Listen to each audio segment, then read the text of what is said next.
Hey, this is Dave again, and what we're going to do today is pressure canning some meat. Now, just to demonstrate, we're going to show the two different ways of pressure canning meat: hot pack and cold pack. To make it easy, we just went down to the store and bought some stew meat already cut up. Normally, we would cut that out of roast or whatever.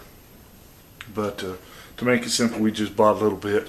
We're going to hot pack one package and cold pack the other package. And really, the only difference is hot pack means that you've browned the meat before you can it. Cold pack means you just put it in the cans cold. If you do the hot pack, you're going to have to add a little bit of extra water to the jars. But cold pack can just go in, basically straight out of the package. If you're using game that you have cooked or that you've killed, or meat that you've butchered yourself, there's some additional precautions as far as chilling. But whatever recipe that you use should cover that. So we're just going to brown this up and put it in the jar and add enough water to get about an inch and a half of headspace. And then we're just going to take the other meat and put it in the jars to about an inch of headspace, and we're not going to add any additional water.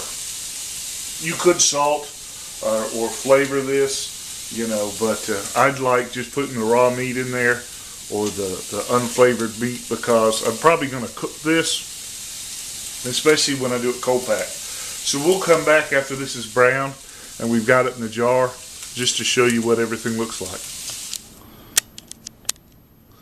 Okay, you'll see the jars. Using pints this time. Normally I use quarts, but didn't have a lot of meat, and starting to make smaller portions since it's just the two of us, so I made it in pints this time. Basically, this was one package and that was one package. The packages were about 1.25 pounds a piece, so you get about a little over half a pound of meat in each jar.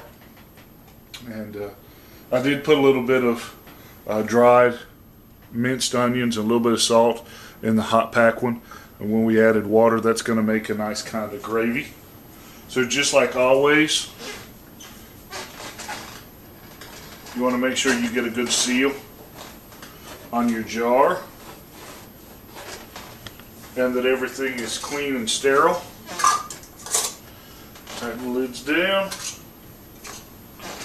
Now, because this is a pint, processing time is going to be a little shorter.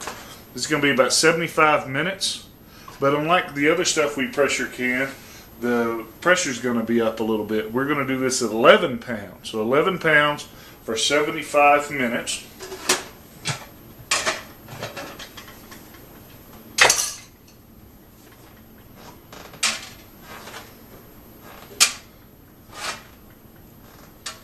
I really hate doing this with just 4 jars. Usually I do a lot more. Get up to about 2 inches of water.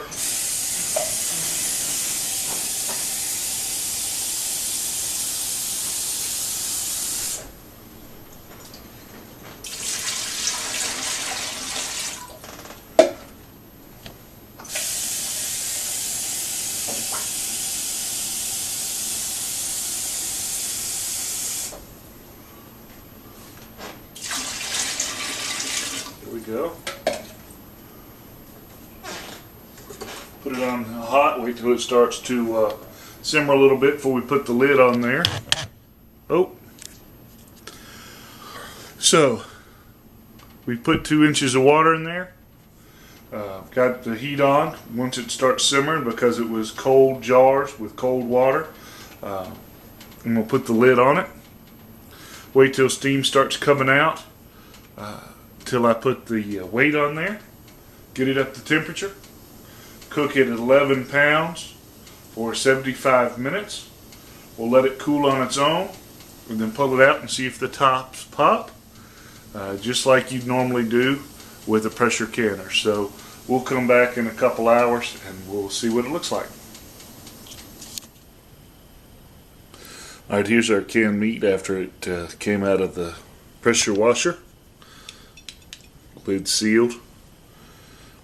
Got some good broth in there. It doesn't look like much, but it doesn't taste half bad. We've ate the ones already that we canned last year. I haven't personally ate home canned meat longer than a year, but there's several people who have. Ours just never lasts that long, so that's really all there is to it. You can always keep watching and see what else that we put online. So until next time, you can catch us on the blog at www.tngun.com.